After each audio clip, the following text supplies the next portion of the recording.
Hello guys, कैसे हैं आप सब। उम्मीद है अच्छे ही होंगे। चलिए, जो कल हमने अपलोड किया था वो 2015 का रिवाइज क्यों थे, आज से हम 16 का करेंगे। इसका हम पार्ट में डिवाइडेड नहीं करेंगे, इसको हम सिर्फ एक ही पार्ट में कंप्लीट करने की कोशिश करेंगे। चलिए देखते हैं। क्वेश्चन नंबर 1 है,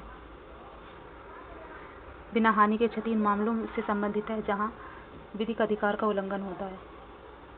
जहाँ विधिक अधिकार का उल्लंघन होता है, चाहे हानि हुई हो या नहीं हो, लेकिन जिसके विधिक अधिकार का उल्लंघन होता है वहाँ बिना हानि के क्षति होती है। जैसे किसी को वोट डालने का, हर व्यक्ति को ही वोट डालने का अधिकार है जो बालिग है, लेकिन अगर उसको वोट नहीं डालने दिया जाता तो उसके विधिक अधिकार का उल्लंघन होता है। चलिए आगे चलते हैं। क्वेश्चन नंबर 2, निम्नलिखित पर विचार कीजिए।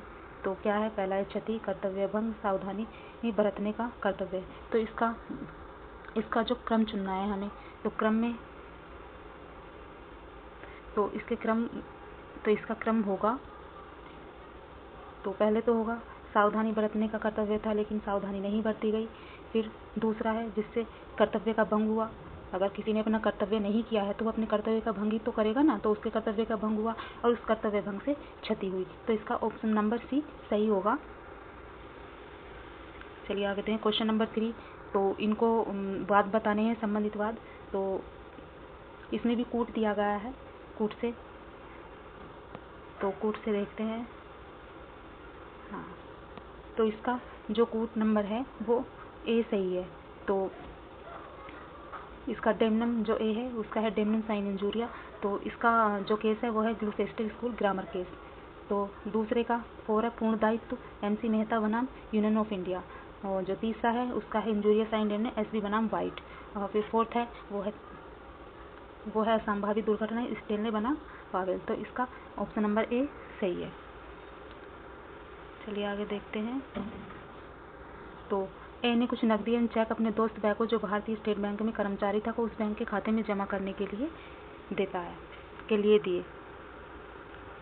बी ने उस राशि को दुरुपयोग कर लिया। यदि ए बैंक पर वाद दायर करता है तब बैंक क्या करेगा?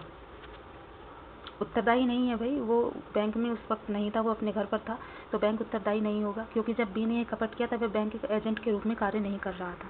इसलिए ऑप्शन नंबर सी इसका सही होगा। आगे देखते हैं। ए ने बैग डिनर के लिए आमंत्रित किया। बै ए के घर पहुंचने की सीढ़ी चढ़ रहा था, फिसल जाता है और उसे चोट पहुंचती है, क्योंकि सीढ़ियों की फिसलन थी और सीढ़ियों पर प्रकाश की कोई व्यवस्था नहीं थी। तो इसमें ऑप्शन नंबर बी सही है, उत्तरदायी है, क्योंकि उसका परिसर असुरक्षित था और उसे ठीक करने के लिए कुछ नहीं किया। तो इसमें ऑप्शन नंबर बी सही है। क्वेश्चन नंबर 6 देखते हैं। निम्नलिखित में किस एक परिस्थिति में ए मानहानि के लिए उत्तरदायी होगा? जैसे ए एक पत्र बै के बारे में जिसे मानहानिकारक कथन है लिखता है एवं उसे, ऑप्शन नंबर इसका, उसे सील्ड लिफाफे में बै की पत्नी को भेज देता है, तो वह उत्तरदायी होगा। आगे देखते हैं। प्रतिनिधिक दायित्व के लिए मालिक और नौकर का संबंध होना चाहिए, पहला है।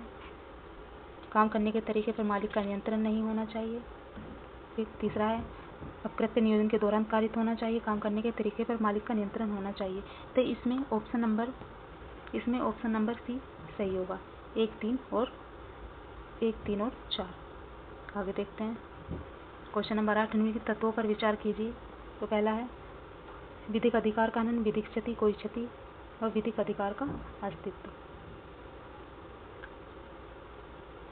तो अपकृत्य में क्षतिपूर्ति के दावे का अधिकार उत्पन्न होगा यदि क्वेश्चन नंबर ए सही है, अगर 1 एवं 2 उपस्थित हो, यानी विधिक अधिकार का हनन और विधिक क्षति उसे हुई हो। तो क्वेश्चन नंबर 9 पर आ गए हैं। विद्वेषपूर्ण अभियोजन के वाद के लिए निम्नलिखित में से कौन सा एक आवश्यक तत्व नहीं है? तो कौन सा आवश्यक तत्व नहीं? प्रतिवादी द्वारा वादी को आयोजित किया गया। अगला देखते हैं। क्वेश्चन नंबर 10, 2 या अधिक व्यक्ति संयुक्त अपकृत्य बनाए जा सकते हैं यदि वह एक समान आशय रखते हैं। यदि वे समान आशय रखते हैं तो वे संयुक्त अपकृत्य बनाए जा सकते हैं। निम्नलिखित में से कौन सा कृत्य से में वैध बचाव नहीं है? तो कौन सा है इसमें? क्वेश्चन नंबर सी, सांटाई नॉन फिट इंजूरिया। चलिए आगे देखते हैं। क्वेश्चन नंबर 12 जो है, ए देखता है कि बै डूब रहा है लेकिन वह उसको नहीं बचाता, बै डूब जाता है। ए ने कारित किया, ए ने कोई अपराध नहीं किया है, क्योंकि यह उसका कर्तव्य नहीं था, वह उसकी मन की मर्जी थी कि वो उसे बचाता या नहीं बचाता। हाँ, ये मोरालिटी में आ जाता है लेकिन कोई अपराध नहीं होगा। क्वेश्चन नंबर 13, बै की हत्या करने के इरादे से रात में बै के शयन कक्ष में घुसता है जब बै शहर से बाहर है। अपराधी है। तो किस चीज़ का अपराधी है? ऑप्शन नंबर बी सही है, गृह अतिचार का। क्वेश्चन नंबर 14, बै एक हथौड़ा या छेनी से किराए पर लेता है। उसके पश्चात इन उपकरणों की मदद से वह तोड़कर बै के घर में चोरी कारित करता है। को दुष्प्रेरण के अपराध से आरोपित किया जाता है। इस मामले में सी ऑप्शन इसका सही होगा। यह नहीं जानता था कि हथौड़ा छेनी अपराध कारित करने के लिए किराए पर ली जा रही है, इस प्रकार वह उत्तरदायी नहीं है। उसे तो पता ही नहीं था कि हथौड़ी और छेनी उसके किस लिए ली जा रही है। अगर उसे पता होता तो फिर वो षड्यंत्र में शामिल होता, अन्यथा नहीं। क्वेश्चन नंबर 15, बै से अचानक गंभीर प्रकोपन मिलने पर जानबूझकर शय की हत्या कर देता है, जो कि बै का भाई है, यानी अपराध कारित किया है। कौन सा अपराध कारित किया है? हत्या, मर्डर किया है। चलिए क्वेश्चन नंबर 16, बै को मृत्यु करने के भय में रखकर 10,000 रुपये प्राप्त कर लेता है, यानी कौन सा अपराध किया है? तो कौन सा अपराध किया है? यानी लूट का। उसको भय में रखा है ना, तो इसलिए लूट का अपराध होगा। चलिए आगे चलते हैं। क्वेश्चन नंबर 17, सदोष मानव हत्या नहीं है यदि वह कारित की जाती है। यदि गंभीर या अचानक प्रकोपन में की जाती है तो वह हत्या नहीं है, सदोष मानव ही होगा। तो क्वेश्चन नंबर 18 पे आ गए हम। बै की सोने की अंगूठी उसके कब्जे में बिना उसकी सहमति से के साथ की तथा यह उसे वापस लौटाने के लिए धन नहीं देता, वह ले लेता है, वह दोषी है। तो चोरी का। क्वेश्चन नंबर 19, भारतीय दंड संहिता के अंतर्गत निम्नलिखित में कौन सा दंडनीय नहीं है? तो भारतीय संहिता में हत्या करने की तैयारी एक ऐसा अपराध है जिसकी तैयारी दंडनीय नहीं होती। क्वेश्चन नंबर 20, यानी मृत्यु के भय में रखकर जब एक व्यक्ति को अपराध कारित करने के लिए कहा जाता है, वहाँ कोई अपराध नहीं होता। क्वेश्चन नंबर 21, आपराधिक षड्यंत्र के संबंध में निम्नलिखित कथनों पर विचार कीजिए। तो इसका देखते हैं। तो इसका आंसर नंबर डी जो है वो सही होगा। 2 और 4, 2 क्या है? करार 2 या अधिक व्यक्तियों के बीच होना चाहिए, सही है। और बोलते हैं करार किसी भी कृत्य के लिए जो विधि द्वारा निषेध हो सकता है, सही है। चलिए इनको सम्मिलित करना है।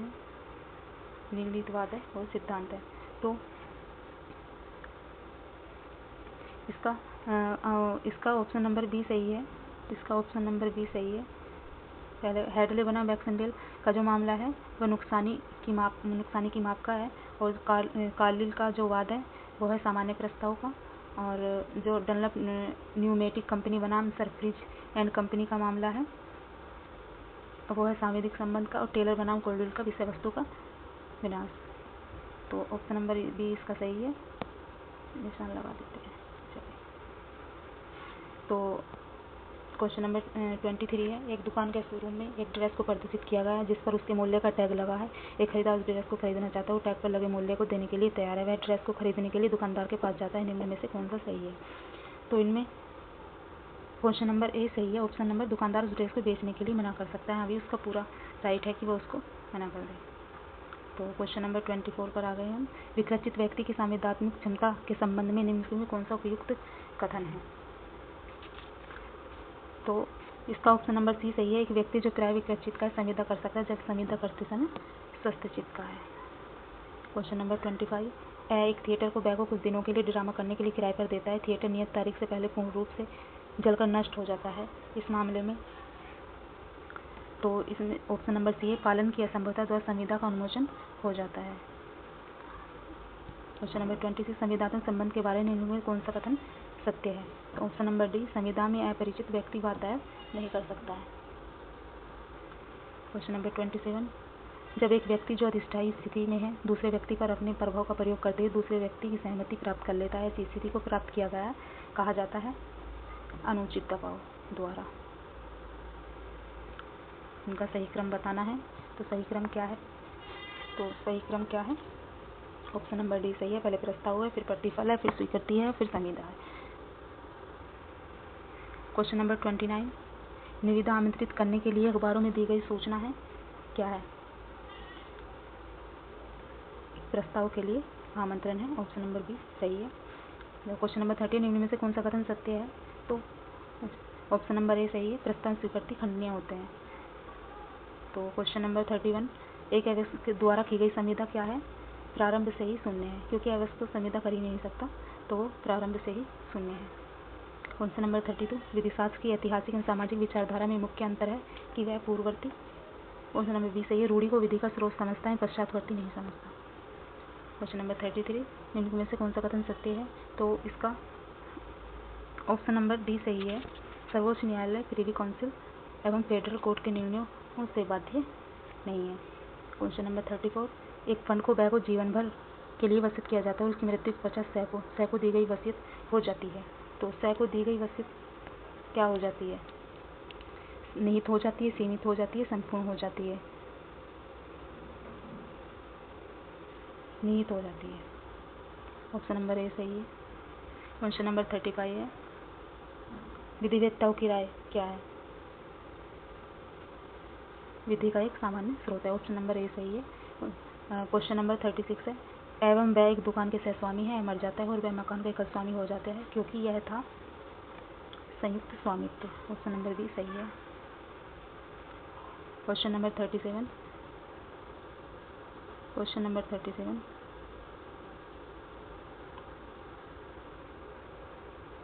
इसका थोड़ा कलर चेंज कर लेते हैं, कलर ये सही है। विधि समझ समाज में अपने प्राथमिक स्तर पर समान रूप से विकसित हुई और समस्त समाज का विकास समान था। उपरोक्त कथनों में से इसका ऑप्शन नंबर बी सही है, एक गलत है और दूसरा सत्य है। क्वेश्चन नंबर 38, एक स्थानीय पट्टा विधि के स्रोत के रूप में वैधर्म क्रियाशील हो सके, प्राचीनता के अतिरिक्त निम्नलिखित में से किस आवश्यकता को पूर्ण करना होता है? तो कौन सी आवश्यकता को पूर्ण करना होता है? तो इसका जो है वो ऑप्शन नंबर डी सही है, फर्स्ट और सेकंड। तो क्या है फर्स्ट और सेकंड देख लेते हैं। युक्तियुक्ता और संविधियों की अनुरूपता। क्वेश्चन नंबर 39 है, उच्चतम न्यायालय द्वारा घोषित विधि भारत की सीमा से समस्त न्यायालयों पर बाध्यकारी होगी। यहाँ न्यायालयों से अर्थ है, यहाँ न्यायालयों से क्या अर्थ है? भारत के उच्चतम न्यायालय सहित समस्त न्यायालय।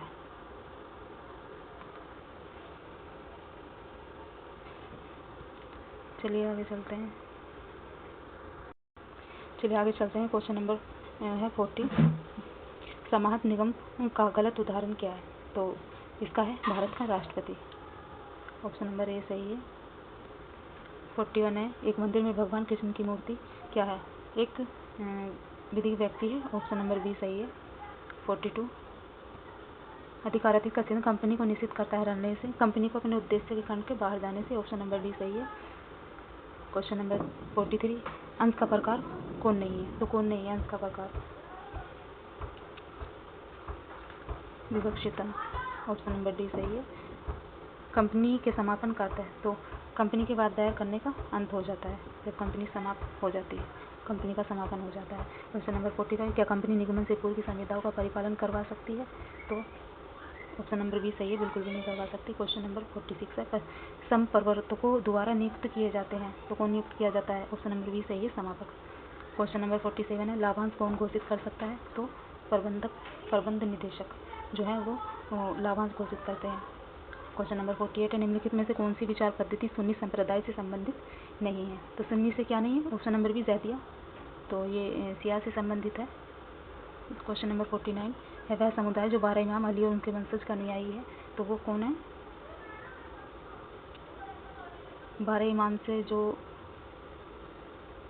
अनुयायी है, तो इसमें मुझे तो असना असरिया लग रहा है, तो मोजिला भी हो सकता है। आप लोग देख लीजिएगा, एक बार क्रॉस चेक कर लीजिएगा, इसमें थोड़ा कन्फ्यूज़न है। अगला देखते हैं। क्वेश्चन नंबर 51, किसने कहा मुस्लिमों में विवाह का इबादत संस्कार नहीं वरन शुद्ध रूप से? तो किसने कहा था? जस्टिस महमूद ने। ऑप्शन नंबर सी सही है। क्वेश्चन नंबर 52 है, मृत्यु के कारण विवाह विच्छेद होने पर इद्दत की अवधि होती है कितनी? मृत्यु होने पर है 4 महीने 10 दिन की। तो क्वेश्चन नंबर 53 है, मुता विवाह क्या है? तो मुता विवाह क्या है? केवल सियाह पद्धति में ही ये मान्यता प्राप्त है, मुता विवाह। ऑप्शन नंबर सी सही है। इस्लाम में महर है, इस्लाम में वह धनराशि है। ऑप्शन नंबर बी सही है, जो विवाह पर पति द्वारा पत्नी को दी जाती है।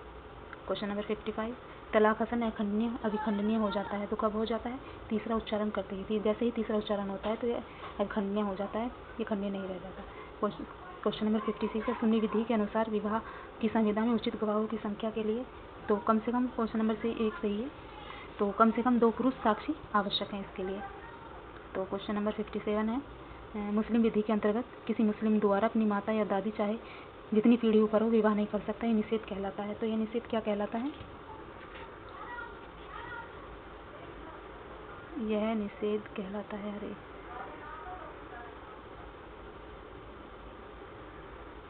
ये स्लाइड दोबारा से लग गई है, कोई बात नहीं। ये कहलाता है विवाह संबंध निषेध। चलिए आगे देखते हैं क्वेश्चन नंबर 53। एक मुस्लिम पुरुष की 4 पत्नियां हैं या 5वीं पत्नी से विवाह करता है तो वह विवाह कैसा होगा?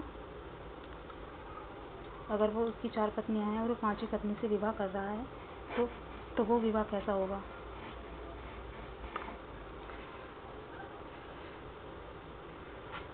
वो बातिल होगा बिल्कुल, ठीक है ना। तो क्वेश्चन नंबर 59 है, हिंदू विवाह अधिनियम प्रवर्त हुआ।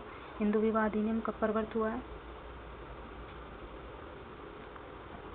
नहीं, ये क्वेश्चन जो है ये इसका ऑप्शन नंबर सही होगा, वो फासिद होगा विवाह, जो 5वीं पत्नी से विवाह कर रहा है।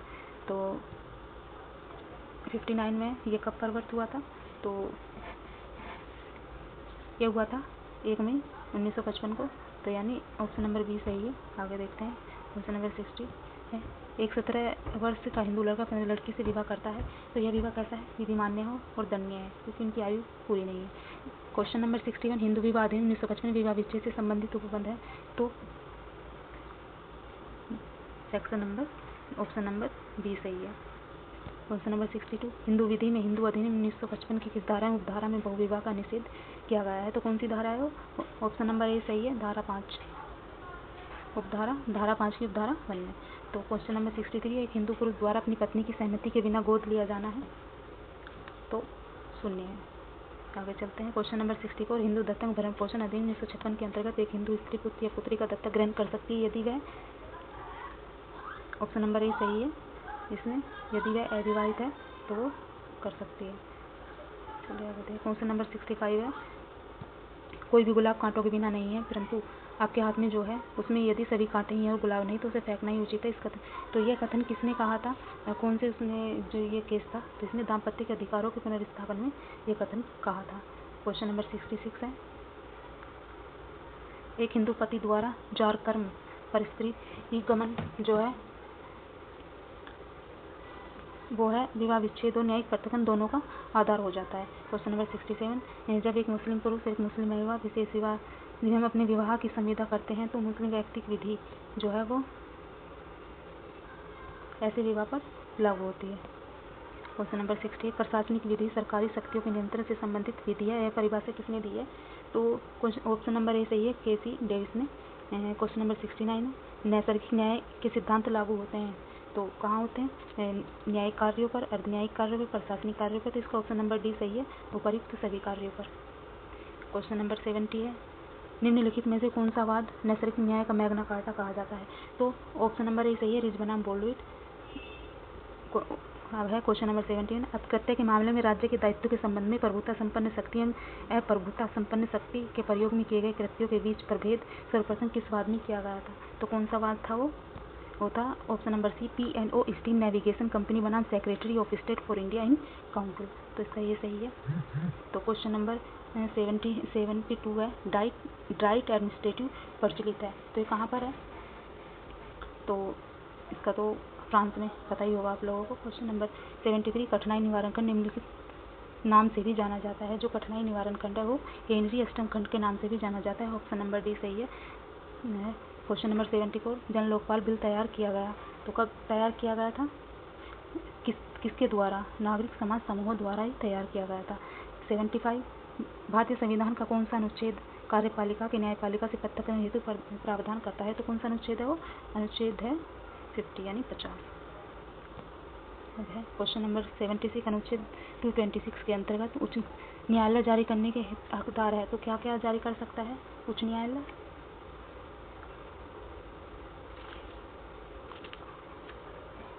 तो इसमें उच्च न्यायालय क्या जारी कर सकता, तो निर्देश भी जारी कर सकता है, आदेश भी कर सकता है, याचिका भी कर सकता है, यानी ऑप्शन नंबर डी इसका सही है, उपरोक्त सभी। अब क्वेश्चन नंबर 77 है, संघीय सरकार किसके नाम से संविदा करती है? तो जो संघ की सरकार है वो किसके नाम से संविदा करती है? राष्ट्रपति के नाम से। अब क्वेश्चन नंबर 78, आधुनिक अंतर्राष्ट्रीय विधि का जनक किसे कहा जाता है? तो आधुनिक अंतर्राष्ट्रीय विधि का जनक किसे कहा जाता है? ऑप्शन नंबर ए सही है, ओपेनहाइमर को। आगे चलते हैं, क्वेश्चन नंबर 79, किसी मामले के निर्णय के लिए अंतर्राष्ट्रीय न्यायालय पहले प्रयोग करेगा। अगर किसी मामले का निर्णय हो रहा हो तो अंतर्राष्ट्रीय जो है वो किसको सबसे पहले प्रयोग करेगा? तो चलिए देखते हैं किसको सबसे पहले, अंतर्राष्ट्रीय रूढ़ि को। तो इसका ऑप्शन नंबर ए सही है। अब है क्वेश्चन नंबर 80, द्वैतवाद के प्रमुख प्रतिपादकों में से एक है, तो कौन है? वो है ऑप्शन नंबर ए एंजेलोटी, सही होगा। तो क्वेश्चन नंबर 81, केवल व्यक्ति ही अंतर्राष्ट्रीय विधि का विषय है, इस सिद्धांत के प्रमुख प्रतिपादक कौन है? तो इस सिद्धांत के प्रतिपादक हैं option number C Oppenheimer. Question number 82, किस इटालियन विधिवेत्ता ने पैक्टा सर्वेंटे के सिद्धांत का प्रतिपादन किया है? इसका तो खैर सबको ही पता होगा, बहुत ही प्रसिद्ध है, एंजेलोटी।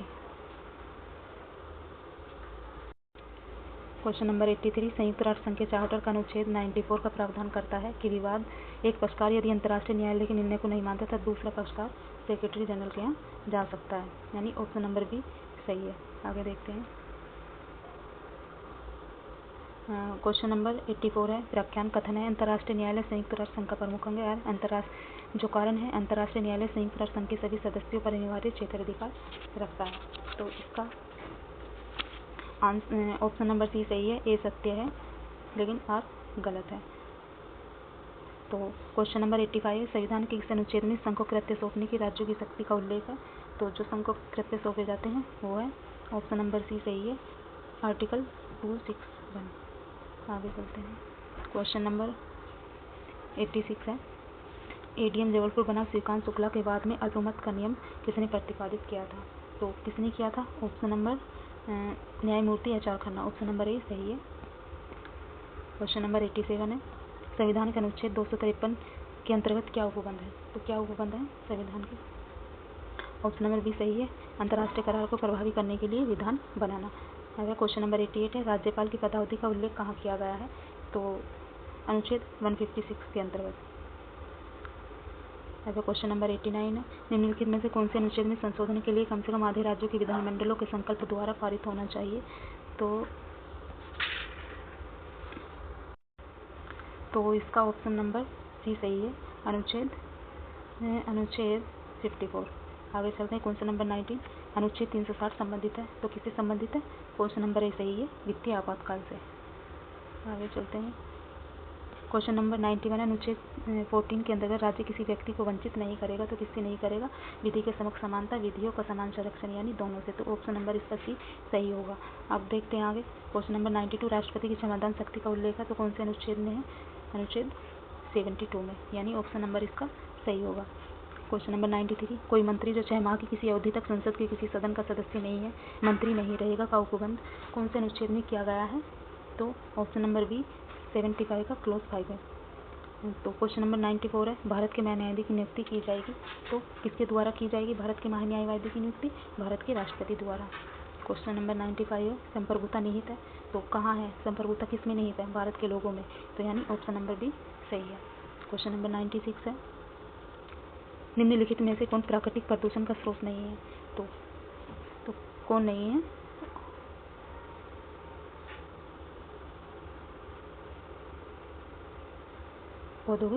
आधुनिक प्रौद्योगिकी, ये तो सब प्राकृतिक है, बाढ़, भूकंप और सूखा। क्वेश्चन नंबर 97 है, भारत के उच्चतम न्यायालय द्वारा कोसी के विकास को यानी सतत विकास को प्रदूषक को सिद्धांत के रूप में मान्यता दी गई, तो कौन से केस में मान्यता दी गई थी? यह है वेल्लोर सिटीजन वेलफेयर बनाम भारत संघ के बाद में। अगला देखते हैं, क्वेश्चन नंबर 98 है, प्रति सम्मेलन करार को जाना जाता है किसके नाम से? ऑप्शन नंबर ए रियो घोषणा के नाम से। क्वेश्चन नंबर 99 है, भारतीय संविधान में परिवहन संरक्षण के संबंध में निम्नलिखित रूप में स्थान प्राप्त है, तो किसको प्राप्त है? नीति निर्देशक तत्व के रूप में, मूल अधिकार के रूप में, मूल कर्तव्य के रूप में, यानी उपरोक्त सभी में। ऑप्शन नंबर बी सही होगा। क्वेश्चन नंबर 100, वन्य जीव संरक्षण अधिनियम अस्तित्व में आया कब आया? 1972 में। चलिए, तो आज ये भी 2016 का क्वेश्चन पेपर भी हमने सोल्व कर लिया है। तो फिर आगे हम देखते हैं, फिर उसका 2017 का भी करते हैं। आप तब तक प्रैक्टिस करते रहिए, जितनी प्रैक्टिस करेंगे उतना ही आपके लिए अच्छा है। तो ठीक है, चलते हैं। Thank you, bye bye.